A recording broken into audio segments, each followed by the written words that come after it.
September 30 இந்த 2025ஆம் ஆண்டு September 30 நடந்த ஷாமா பர்வீன் என்ற ஒரு பெண் பிரசவத்திற்காக ஊபியில் நடந்த விஷயம்.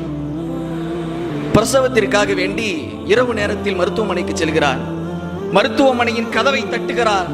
திறந்து வந்த அந்த டாக்டர் பெண்மணி சொல்லுகிறார், உனக்கு நான் பிரசவம் பார்க்க முடியாது, உனக்கு நான் பிரசவம் பார்க்க முடியாது. காரணம் என்ன? நீ ஒரு முஸ்லிம், நீ ஒரு முஸ்லிம். இஸ்லாமியனா இருப்பது பிரசவம் பார்ப்பதற்கு தகுதியற்றதாய் போயிருக்கிறதா? ஏன் இவ்வளவு வக்கிரமத்தை இந்த சமூகத்தின் மீது தொடர்ந்து அடித்துக் கொண்டே இருக்கிறார்கள்? கேட்பதற்கு நாதியற்று கிடக்கிறோமா? ஏன் நம்மிடத்தில் கல்வி இல்லையா? பொருளாதாரம் இல்லையா? வணிகத்தில் எவ்வளவு சாலச் சிறந்தவர்களாக இருந்தோம்.